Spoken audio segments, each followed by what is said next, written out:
क्या आपने कभी बिना वजह खुद को बदलते हुए महसूस किया है? वो आदतें जो पहले छूटती नहीं थी, अब खुद ब खुद दूर हो रही है। जिन लोगों से जुड़ाव था, अब उनसे दूरी बनती जा रही है। भीड़ में होते हुए भी मन भीतर की ओर लौटने लगा है। आपको गुस्सा कम आने लगा है और क्षमा करना आसान हो गया है। ये सब बदलाव अचानक नहीं है। ये कोई साइकोलॉजिकल ट्रिक नहीं, ये आध्यात्मिक संकेत है। ईश्वर जब आपके जीवन में प्रवेश करते हैं तो शोर नहीं करते, वो चुपचाप आपकी आत्मा को छूते हैं और सब कुछ बदल जाता है। अगर आप भी ये बदलाव महसूस कर रहे हैं तो ये वीडियो सिर्फ आपके लिए है, क्योंकि ईश्वरीय अदृश्य शक्ति आपके ऊपर हो चुकी है। बस वक्त है तो जानने का और उसे समझने का। तो चलिए इस वीडियो के माध्यम से जानने का प्रयास करते हैं। महात्मा बुद्ध कहते हैं, ईश्वर कभी चिल्लाते नहीं, वे केवल फुसफुसाते हैं। और ये 5 संकेत उसी मौन फुसफुसाहट की पहचान है। आज हम जानेंगे वे 5 गहरे संकेत जो ये बताते हैं कि ईश्वर आपकी सहायता कर रहे हैं। चुपचाप अगर आप ध्यान से इन संकेतों को समझ लें तो शायद आप उन पलों को फिर से पहचान पाएंगे जब ईश्वर आपके सबसे करीब थे। तो चलिए शुरू करते हैं। और यदि आपको यह यात्रा मूल्यवान लगे तो कृपया इस चैनल को सब्सक्राइब करें और इस वीडियो को उन सभी आत्माओं तक पहुंचाएं जो ईश्वर की मौन भाषा को समझना चाहते हैं। ईश्वर की सहायता उस प्रकार नहीं आती जैसे हम कल्पना करते हैं। वे ना तो आकाश से उतरते हैं, ना ही अचानक जीवन में कोई चमत्कार करते हैं कि सब कुछ पल भर में बदल जाए। ईश्वर की कृपा का मार्ग अत्यंत सूक्ष्म और मौन होता है। वह बाहर की दुनिया में नहीं बल्कि हमारे भीतर की दुनिया में अपना कार्य करती है। आपको दिखेगा नहीं पर अनुभव होगा। आप सुन नहीं पाएंगे लेकिन महसूस जरूर करेंगे। जब शब्द समाप्त हो जाते हैं वहीं से ईश्वर बोलना शुरू करते हैं।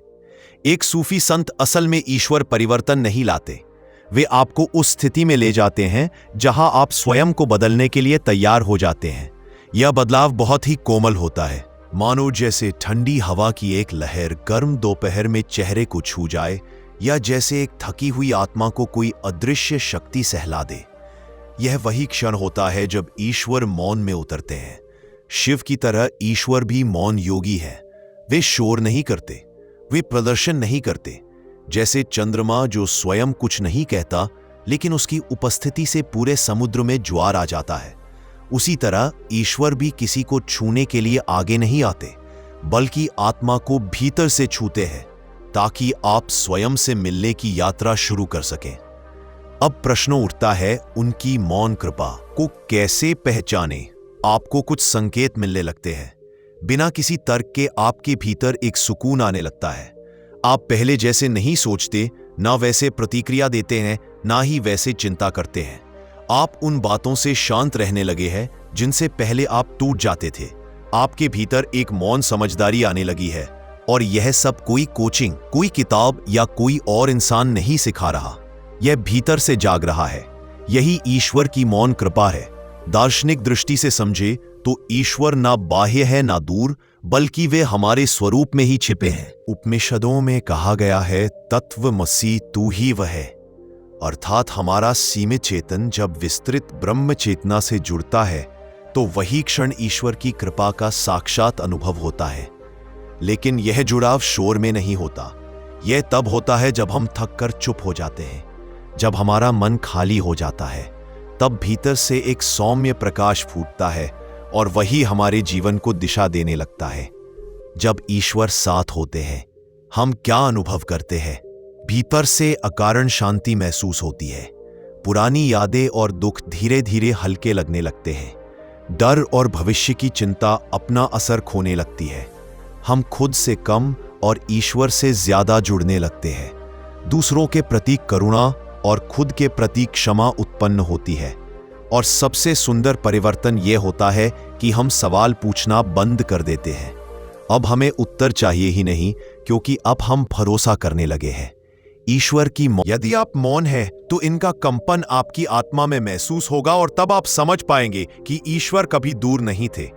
वे तो सदा आपके हृदय की मौन गहराइयों में बैठे थे। संकेत 1, जब अहंकार पीछे हटने लगे। ईश्वर की मौन कृपा का सबसे पहला संकेत हमें वहां मिलता है जहां हमारा अहंकार धीरे धीरे कम होने लगता है। लेकिन प्रश्न यह है, अहंकार होता क्या है और क्यों यह ईश्वर से हमारा सबसे बड़ा विचो बन जाता है। अहंकार यानी मैं की वह भावना जो आत्मा को देह, नाम, जाति, धर्म, पद, विचार, सफलता, विफलता और स्मृतियों से जोड़ देती है। यह कहता है मैं डॉक्टर हूं, मैं अच्छा हूं, मुझे ये नहीं सुनना, मुझे ये साबित करना है। और धीरे धीरे हम जो है उससे अधिक जो हम सोचते हैं कि हम है वही हमारी पहचान बन जाता है। अहंकार वही आत्मा है जो अपने प्रतिबिंब को ही स्वयं समझ बैठी है। यह अहंकार हमारे जीवन का केंद्र बन जाता है और यह ईश्वर से दूरी का कारण भी बनता है। ईश्वर की कृपा से पहले की स्थिति अहंकार का शासन प्रभावी रहता है। तब तक हम हर बात को निजी तौर पर लेते हैं, हर आलोचना पर क्रोध में भर जाते हैं, हर संवाद में खुद को सही साबित करने की कोशिश करते हैं और दूसरों की सफलता को छाया की तरह देखते हैं। उस समय हम इतने भरे होते हैं स्वयं से कि ईश्वर के लिए कोई स्थान ही नहीं बचता। ईश्वर केवल खाली पात्र में ही उतरते हैं और अहंकार पात्र को भर देता है। फिर आती है ईश्वर की मौन कृपा। किसी दिन किसी परिस्थिति में आप में एक नया मौन जन्म लेता है। किसी ने कुछ कहा और आप शांत रहे। कोई बहस हो रही थी और आप उसमें हिस्सा लेने की जगह मुस्कुरा दिए। पहले जो बात आपको अपमानित करती थी अब वह आपको छूती ही नहीं। यह कोई संयोग नहीं है, यह आपकी आत्मा पर ईश्वर का सौम्य स्पर्श है। आपने अपनी छवि के लिए लड़ना छोड़ दिया है। अब आप समझते हैं कि जो बदल सकता है वह मैं नहीं हो सकता। जब आत्मा शरीर से अपनी पहचान तोड़ देती है तभी वह ईश्वर से जुड़ती है। एक बार योगानंद जी के एक शिष्य ने कहा, गुरुदेव अब मैं गुस्सा नहीं करता। गुरुदेव मुस्कुराए और बोले, अब तुम दूसरों के गुस्से को समझने की कोशिश करो, क्योंकि जब अहंकार हटता है तो उसके पीछे करुणा का झरना बह निकलता है। हर बार जब आप खुद को सही साबित करने की कोशिश में हो, एक क्षण ठहरिए, अपने भीतर पूछिए, क्या मैं ये इसलिए कह रहा हूं क्योंकि मुझे सच्चाई का आदर है या इसलिए क्योंकि मेरा अहंकार घायल हो गया है? ईश्वर की कृपा आपको तब मिलती है जब आप स्वयं से ये सवाल पूछना शुरू कर देते हैं। आप पाएंगे कि आपके क्रोध में देरी हो रही है, आपके उत्तरों में मौन आ गया है और आपके चेहरे पर संतुलन उतरने लगा है। यह सब संकेत है कि अहंकार का बुलबुला फूट रहा है और अब आत्मा का प्रकाश निकल रहा है।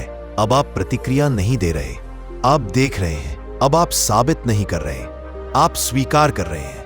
अब आप लड़ नहीं रहे, आप समर्पण कर रहे हैं और समर्पण ही वह द्वार है जिसके माध्यम से ईश्वर आपके जीवन में मौन रूप से प्रवेश करते हैं। तो यदि आप स्वयं में यह परिवर्तन देख रहे हैं कि अब आप बहस में नहीं और उनका यह स्पर्श शब्दों से परे होता है, मौन होता है और मोक्ष की ओर पहला कदम होता है। संकेत दो, जब पुराने मोह और संबंध स्वतः छूटने लगते हैं।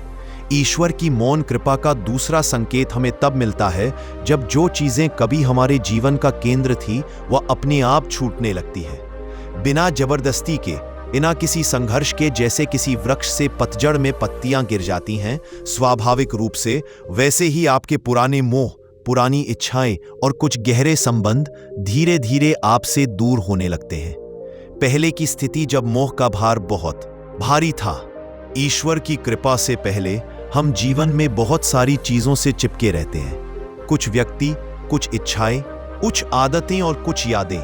कोई ऐसा रिश्ता जो वर्षों से बोझ बना हुआ है, फिर भी हम उसे छोड़ नहीं पाते क्योंकि हमें लगता है अगर यह चला गया तो मैं क्या रह जाऊंगा। कोई ऐसी असफलता जिसे हम भूल नहीं पा रहे, जो बार बार भीतर से हमें कोसती रहती है। या कोई सपना जो टूट गया लेकिन मन उसे पकड़े हुए बैठा है। असल में ये मोह होते हैं माया की रस्सियां जो आत्मा को बांधे रहती है। मोह वही है जहां आत्मा स्वयं को अधूरी समझती है।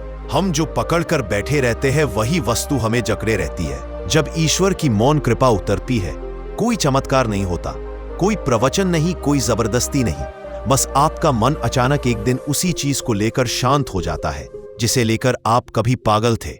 वह व्यक्ति अब आपको बांध नहीं पाता, वह आदत अब आकर्षक नहीं लगती, वह पीड़ा अब आपको परिभाषित नहीं करती। और आश्चर्य की बात यह होती है कि आपने कोई कोशिश भी नहीं की, सब कुछ अपने आप घटित होता है। यही है ईश्वर की मौन कृपा, जो भीतर उतरती है तो बाहर की परतें अपने आप झड़ने लगती है। सनातन दर्शन कहता है, विरक्ति जब आती है तब आत्मा ईश्वर के निकट जाती है। लेकिन यह विरक्ति तपस्या से नहीं आती, यह तब आती है जब चेतना का स्तर ऊपर उठता है। आप जैसे ही उच्च चेतना की ओर बढ़ते हैं, आपके चारों ओर की चीजें जो निम्न चेतना की थी, वह स्वाभाविक रूप से अलग होने लगती है। यह कोई त्याग नहीं, यह एक स्वाभाविक विसर्जन है। जैसे कमल का फूल जल में रहकर भी जल से अछूता होता है, वैसे ही आत्मा संसार में रहकर भी उससे ऊपर उठ सकती है। मान लीजिए आपने किसी से प्रेम किया, वह चला गया और आप बिखर गए। महीनों वर्षों तक आप उस याद में जिए, लेकिन फिर एक दिन आप सुबह उठते हैं और पाते हैं कि अब मन शांत है, ना क्रोध है, ना पीड़ा, ना लालसा। आप ना तो उन्हें दोष देते हैं, ना ही खुद को। अब आप सिर्फ स्वीकार करते हैं। यह कोई मानसिक रणनीति नहीं, बल्कि दिव्य अनुग्रह है। अब आप FOMO, fear of missing out, महसूस नहीं करते। अब आप ट्रेंड्स, रील्स, शो ऑफ में उलझे नहीं रहते। अब आप किसी चीज को खोने से नहीं डरते, क्योंकि अब आपको महसूस होता है कि जो गया वह बाधा था और जो बचा वही पथ है। मन केवल उन्हीं वस्तुओं से जुड़ता है जिनसे उसे पहचान मिलती है। जब ईश्वर की कृपा से आपका स्वभाव, सेंस ऑफ सेल्फ बदलने लगता है, तो आपका मन उन पुरानी चीजों से डिस्कनेक्ट हो जाता है।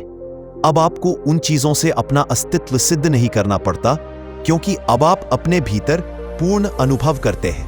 नीचे कह में जब आप पाते हैं कि मैं अब उससे जुड़ा नहीं हूं, फिर भी मैं ठीक हूं, बल्कि पहले से ज्यादा शांत हूं, तो उस क्षण को गहराई से महसूस करें, क्योंकि वह पल आपकी चेतना की उन्नति का साक्षी है और यही वह द्वार है जिससे होकर ईश्वर आपके भीतर प्रवेश करते हैं। तो यदि कोई पुराना रिश्ता, आदत या स्मृति अब आपको बांधती नहीं, अब आप कम चीजों में अधिक शांति पा रहे हैं, तो समझिए आपके जीवन में ईश्वर की मौन कृपा उतर चुकी है। अब मोह की रस्सियां टूट रही हैं और आत्मा स्वतंत्रता की ओर बढ़ रही है। यह स्वतंत्रता ईश्वर का पहला आशीर्वाद है। संकेत 3, जब कम में अधिक मिलने लगे। लेस इज मोर, आत्मा के जागरण का संकेत। यह संकेत सबसे रहस्यमय भी है और सबसे व्यावहारिक भी। जब ईश्वर मौन रूप से आपकी सहायता कर रहे होते हैं, तो आपके जीवन में एक बहुत गहरा परिवर्तन घटित होता है। आप कम चीजों में ज्यादा सुख, ज्यादा शक्ति और ज्यादा संतोष महसूस करने लगते हैं। शायद पहले आप सोचते थे, मुझे और चाहिए, और पैसा और सम्मान और सुविधा, तभी मैं खुश रहूंगा। लेकिन अब कम चीजों में एक अनकही संपन्नता महसूस होती है। यह कोई नकारात्मक त्याग नहीं है, यह एक गहराई से आया हुआ संतुलन है। क्यों होता है यह परिवर्तन? सनातन दर्शन कहता है, योग कर्म सुकौशलम। योग का अर्थ है कर्मों में संतुलन और कुशलता। जब आप ईश्वर के निकट आते हैं, तो आपकी चेतना एक आंतरिक संतुलन की ओर बढ़ती है। अब आप चीजें इसीलिए नहीं करते कि दूसरे कर रहे हैं, बल्कि इसीलिए करते हैं कि आपकी आत्मा उस काम में विश्रांति पाती है। अब भोजन पेट के लिए नहीं, ऊर्जा के लिए होता है। बोलना उत्तर देने के लिए नहीं, शांति बांटने के लिए होता है। अब कमाई प्रतिष्ठा के लिए नहीं, कर्तव्य और सेवा के लिए होती है। एक बार एक व्यक्ति जो एक प्रतिष्ठित मल्टीनेशनल कंपनी में कार्यरत था, बेहद व्यस्त दिनचर्या, शानदार वेतन, विदेशी यात्राएं, नए कपड़े, महंगी घड़ियां, बाहर से हर कोई कहता तुम सफल हो, पर भीतर कहीं शून्यता थी। हर नई खरीद के बाद भी संतोष नहीं आता, हर प्रमोशन के बाद भी बेचैनी बनी रहती। एक रात ऑफिस से लौटकर जब वह थक कर बैठा, तो मन में एक प्रश्न उठा, मैं क्या जोड़ रहा हूं जो मुझे पूरा नहीं कर पा रहा? वहीं से उसके भीतर बदलाव शुरू हुआ। धीरे धीरे उसका आकर्षण चीजों से कम हुआ और मौन, सरलता और संतुलन की ओर झुकाव बढ़ा। आज भी वह उसी कंपनी में है, लेकिन अब उसकी सोच अलग है। अब उसे कम में ही शांति और संपूर्णता मिलती है। ईश्वर की मौन कृपा का संकेत क्या है? अब आपको ज्यादा दिखाने की जरूरत महसूस नहीं होती। अब आप भीड़ से बाहर खड़े हो सकते हैं बिना डर के। अब आप अकेले रह सकते हैं और उसमें आनंद ले सकते हैं। जब भीतर की रोशनी जल जाती है, तो बाहर के दियों की जरूरत कम पड़ जाती है। हमारा मन हमेशा मोड़ की ओर भागता है, क्योंकि उसे लगता है कि मैं अधूरा हूं, और यह अधूरापन तब तक बना रहता है जब तक हमारी पहचान बाहरी वस्तुओं से जुड़ी रहती है। जब ईश्वर की कृपा आती है, तो यह पहचान बदलने लगती है। अब आप स्वयं को वस्तुओं से नहीं, बल्कि अपनी आंतरिक चेतना से पहचानने लगते हैं। यही वह क्षण होता है जब आपको एहसास होता है कम में ही परम है। व्यावहारिक संकेत, आप अब सोशल मीडिया से दूरी बनाने लगते हैं। फालतू बहसों में ऊर्जा बर्बाद नहीं करते। मौन में बैठना अब असहज नहीं, आरामदायक लगता है। जहां पहले आप हर चीज का हिस्सा बनना चाहते थे, अब आप प्रेक्षक बन जाते हैं। आप पाते हैं कि जब आप कम खाते हैं तो ऊर्जा बढ़ती है। जब आप कम बोलते हैं तो आपके शब्दों की शक्ति बढ़ती है। जब आप कम दिखाते हैं तो आपकी उपस्थिति ही बोलने लगती है। तो यदि आज आप अनुभव कर रहे हैं कि आपको अब ज्यादा चीजों की जरूरत नहीं लगती, आप भीड़ से निकलकर अकेले चलने से डरते नहीं, आप कम में पूर्णता का अनुभव करने लगे हैं, तो ये संयोग नहीं, ये संकेत है कि ईश्वर आपकी चेतना में मौन रूप से प्रवेश कर। कई लोग सोचते हैं दूसरों की भावनाओं को समझना केवल भावुक होना है, लेकिन नहीं। जब आप किसी की भावनाओं के पीछे की पीड़ा को निर्लिप्त होकर लेकिन गहराई से देख पाते हैं, तो यह भावनात्मक प्रतिक्रिया नहीं बल्कि आध्यात्मिक सजगता, स्पिरिचुअल अवेयरनेस होती है। योगानंद जी कहते हैं, एक आत्मा जब जागती है तो वह घटना नहीं, कारण को देखती है। इसका अर्थ यह है कि एक जागरूक आत्मा के लिए चीजें केवल बाहरी घटनाएं नहीं होती, वह उनके मूल कारण को जानने लगती है। अब वह किसी के गुस्से को इसने मुझे चोट पहुंचाई कहकर इस बात पर भैंस बात तीसरे में बैठा है, नहीं देखती बल्कि सोचती है। इसकी पीड़ा इतनी बड़ी है कि यह औरों को चोट पहुंचा रहा है। परिवर्तन कैसे आता है? ईश्वर की मौन कृपा जब उतरती है तो वह आपकी धारणाओं की आंखें खोल देती है। अब आप सामने वाले के शब्द नहीं, उसके अनुभव की गहराई को सुनते हैं। अब आप किसी की कठोरता पर रोष नहीं करते बल्कि सोचते हैं, शायद इसे भी किसी ने ठेस पहुंचाई है और अब यह पीड़ा इसकी भाषा बन गई है। यह सोच केवल करुणा नहीं, यह एक जागी हुई चेतना की पहचान है। एक समय था जब कोई कुछ कहता था तो आपका पूरा शरीर गर्म हो जाता था। आपकी जुबान प्रतिक्रिया देने के लिए तैयार खड़ी रहती थी, लेकिन अब आप मौन हो जाते हैं। आप सामने वाले की बात सुनते हैं, सुनने के लिए नहीं बल्कि समझने के लिए। पहले आप अपने तर्कों की तलवार ले चलते थे, अब आप मौन की ढाल साथ रखते हैं। यही मौन ईश्वर की मौन कृपा का प्रतीक है। योगानंद जी कहते हैं, मौन भीतर की सबसे ऊंची भाषा है, जहां आत्मा आत्मा से संवाद करती है। जब आप प्रतिक्रिया नहीं देते तो सामने वाला भी अपना शोर सुनने लगता है, और यही वह क्षण होता है जब संवाद की जगह समझ आ जाती है। ज्यादातर समय जब हम प्रतिक्रिया करते हैं तो हम स्थिति की नहीं, अपने भीतर की अनसुलझी असुरक्षा की प्रतिक्रिया दे रहे होते हैं। कोई आपका अपमान करता है और आप तुरंत जवाब देना चाहते हैं। क्यों? क्योंकि कहीं ना कहीं आप खुद को असुरक्षित महसूस करते हैं। कोई आपकी मान्यता पर प्रश्न उठाता है और आप तर्कों का अंबार लगा देते हैं। क्यों? क्योंकि आपने अपनी पहचान उसी मान्यता में बांध रखी है। पर जब ईश्वर आपकी चेतना को स्पर्श करते हैं तो आप भीतर से इतने शांत हो जाते हैं कि कोई बाहरी हमला आपको झकझोर नहीं पाता। अब आप सुन सकते हैं बिना प्रतिक्रिया दिए। अब आप देख सकते हैं बिना मूल्यांकन किए। जब अगली बार कोई आपकी आलोचना करे तो पहले अपने भीतर एक सांस लें, फिर मन में यह प्रश्न पूछे, क्या मैं इस बात को सिर्फ सुन रहा हूं या उसकी पीड़ा को महसूस करने की कोशिश कर रहा हूं? क्या मैं सच में कोई समाधान देना चाहता हूं या बस अपने अहंकार को तृप्त करना चाहता हूं? अगर उत्तर मौन है तो जानिए आप अब प्रतिक्रिया नहीं दे रहे बल्कि समझ का प्रकाश फैला रहे हैं।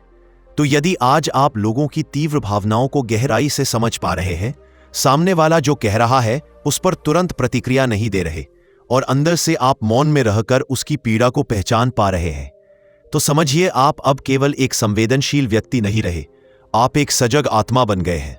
और यही ईश्वर की मौन कृपा का चौथा प्रकाश है। अब आप घटना नहीं, उसके पीछे की ऊर्जा को देख पा रहे हैं। अब आप खुद को साबित नहीं कर रहे, आप दूसरों को समझने लगे हैं, और जहां समझ होती है वहां ईश्वर स्वयं उतर आते हैं। संकेत 5, खुद को साबित करने की जरूरत महसूस नहीं होती। द एंड ऑफ प्रूविंग, जब आत्मा स्वयं को पहचान लेती है। हम में से अधिकतर लोग अपने जीवन का एक बड़ा हिस्सा सिर्फ खुद को साबित करने में बिता देते हैं। किसी को दिखाना है कि मैं भी काबिल हूं, परिवार को बताना है कि मैं असफल नहीं हूं, समाज को यकीन दिलाना है कि मैं भी कुछ बन गया हूं। पर एक दिन आप उठते हैं और वह जरूरत गायब हो जाती है। अब आपको किसी को कुछ दिखाना नहीं है, आप बस होना चाहते हैं। अब आप बाहर नहीं, भीतर की पुष्टि को पर्याप्त मानने लगते हैं। यह कब होता है? जब ईश्वर मौन रूप से आपकी चेतना में प्रवेश करते हैं, तो सबसे पहले वे आपके मूल्य का स्रोत बदलते हैं। पहले आप खुद को लोगों की नजरों से आंकते थे। कितने लाइक्स मिले, कितनी तारीफ हुई, लोग क्या सोचेंगे? अब आप खुद से पूछते हैं, क्या मेरी आत्मा संतुष्ट है? क्या मैं अपने सत्य के साथ खड़ा हूं? यही वह परिवर्तन है जहां से ईश्वर की गहराई भरी मौन कृपा शुरू होती है। योगानंद जी कहते हैं, सत्य को किसी प्रमाण की आवश्यकता नहीं होती, वह स्वयं अपने अस्तित्व में शांत रहता है। जब आपकी आत्मा सत्य के संपर्क में आ जाती है, तो उसे किसी प्रमाण की आवश्यकता नहीं होती। अब आप चिल्लाकर नहीं कहते, देखो मैं कितना सफल हूं। अब आप बस शांतिपूर्वक जीते हैं और आपकी मौन उपस्थिति ही आपकी सफलता बन जाती है। जब हमारी चेतना सीमित होती है, तो हम खुद को वस्तुओं, उपलब्धियों और दूसरों की मान्यता से जोड़ लेते हैं। अगर लोग मेरी तारीफ नहीं करेंगे, तो क्या मैं वाकई अच्छा हूं? अगर मुझे प्रमोशन नहीं मिला, तो क्या मैं असफल हूं? अगर मैंने वह गाड़ी नहीं खरीदी, तो क्या मैं पीछे हूं? यह विचार अहंकार के किले से आते हैं, जो बाहर से बड़ा दिखता है पर अंदर से खोखला होता है। जब ईश्वर की कृपा आती है, तो वे सबसे पहले उस किले को ध्वस्त करते हैं और तब आप भीतर से मुक्त होने लगते हैं। एक बार एक साधक ने योगानंद जी से कहा, गुरुदेव, मैं चाहता हूं लोग मुझे जाने, मेरा सम्मान करें। योगानंद जी मुस्कुराए और बोले, पहले जानो कि तुम कौन हो। जब यह ज्ञान आ जाएगा, तो बाकी दुनिया तुम्हारे मौन से ही परिचित हो जाएगी। उस दिन से उस साधक ने बाहर की मंजिलें नहीं, भीतर की यात्रा शुरू की और आज वह सैकड़ों आत्माओं का मार्गदर्शक बन चुका है। बिना प्रचार, बिना प्रदर्शन। संकेत क्या है? अब आपको हर बात पर अपनी राय नहीं रखनी पड़ती। अब आप बहस नहीं, मौन पसंद करते हैं। अब आप तस्वीरें दिखाने से ज्यादा क्षणों को जीने में विश्वास करते हैं। आप पाते हैं, जहां पहले एक लाइक की तलाश थी, अब एक प्रामाणिक मुस्कान काफी है। जहां पहले कोई बात शेयर ना करने से फोमो लगता था, अब आप उसे सिर्फ खुद के लिए जीते हैं। एक अभ्यास, आत्म परीक्षण का क्षण। जब अगली बार आप कुछ कहने, दिखाने या करने के लिए उत्सुक हो, तो एक क्षण रुके और मन में पूछे, क्या मैं यह इसलिए कर रहा हूं क्योंकि मैं भीतर से संतुष्ट हूं, या इसलिए ताकि लोग मुझे स्वीकार करें? यदि उत्तर संतुष्टि है तो करें, यदि उत्तर प्रदर्शन है तो मौन रहें, क्योंकि जहां मौन है वहीं आत्मा की उपस्थिति है।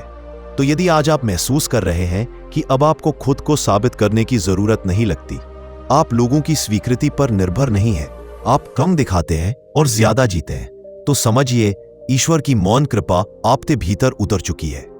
अब आपकी पहचान प्रमाण से नहीं, बल्कि प्रकाश से हो रही है। अब आप दिखने की दौड़ से बाहर निकल आए हैं और होने की शांति में प्रवेश कर चुके हैं। योगानंद जी कहते हैं, जब आत्मा स्वयं को पहचान लेती है, तो संसार उसे ना पहचान कर भी सम्मान देने लगता है। प्रिय साधकों, ईश्वर की कृपा कोई व्यापार नहीं है जिसे आप कुछ घंटे की पूजा, कुछ मंत्रों की संख्या या कुछ विशेष तिथियों पर अर्जित कर सकें। ईश्वर की कृपा किसी मांग का उत्तर नहीं है, बल्कि यह आत्मा की तैयारी का प्रतिफल है। वो तब आती है जब आप भीतर से बदलने लगते हैं। योगानंद जी कहते हैं, ईश्वर आपकी हर प्रार्थना सुनते हैं, लेकिन वे तभी उत्तर देते हैं जब आपकी चेतना उत्तर पाने के योग्य हो जाती है।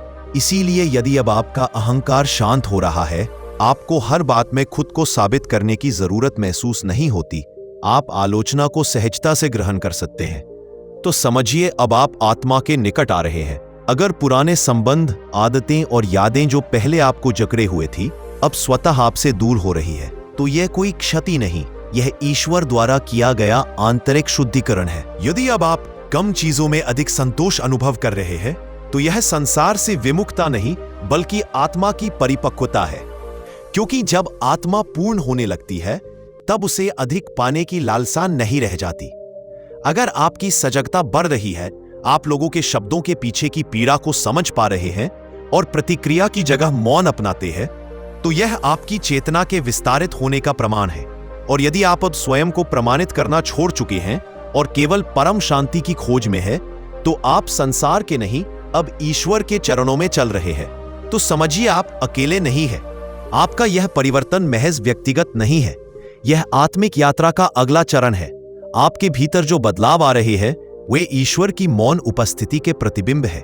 वह आपकी हर चुप्पी में बोल रहे हैं, हर संतुलन में चल रहे हैं, हर त्याग में मुस्कुरा रहे। यह कोई सामान्य बदलाव नहीं है, यह कोई मनोविज्ञान का खेल नहीं है, ना ही कोई आदतों की ट्रेनिंग है। यह तो ईश्वर की मौन कृपा का परिणाम है जो आपको उस ओर ले जा रही है जहां आप केवल मैं नहीं रहते बल्कि हम बन जाते हैं, जहां जीवन सेवा बन जाता है और मृत्यु मिलन। अगर इस वीडियो में बताए गए संकेत आपके जीवन में कभी प्रकट हुए हैं या आप उन्हें धीरे धीरे घटते हुए महसूस कर रहे हैं, तो जानिए आप ईश्वर की मौन कृपा के पथ पर चल रहे हैं। यह आपके लिए एक संयोग नहीं बल्कि संकल्प का उत्तर है, आपके भीतर की पुकार का ईश्वर की ओर से दिया गया साधारण नहीं बल्कि दिव्य उत्तर है। यदि आपने इन अनुभवों को जिया है तो कृपया उन्हें कमेंट में साझा करें। आपका एक शब्द किसी और आत्मा के लिए ईश्वर का संकेत बन सकता है।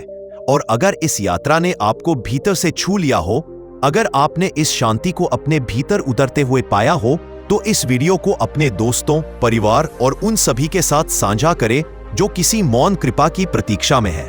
चैनल को सब्सक्राइब करें ताकि अगली बार जब हम आत्मा और ईश्वर के बीच एक नई पुल बनाएं तो आप उसमें सहभागी बन सके। तब तक के लिए अपने जीवन में मौन को स्थान दें। शब्दों के पार भी कुछ सुनने की कला विकसित करें, क्योंकि ईश्वर शब्दों से नहीं कंपन से उतरते हैं और ये कंपन शांत मन में ही अनुभव किया जा सकता है। तो चलिए दोस्तों, आज के लिए बस इतना ही। मिलते हैं नेक्स्ट वीडियो किसी नई रोचक जानकारी के साथ। और दोस्तों, अगर आपने हमारे YouTube channel unique Buddha stories को सब्सक्राइब नहीं किया है तो सब्सक्राइब कीजिए। धन्यवाद।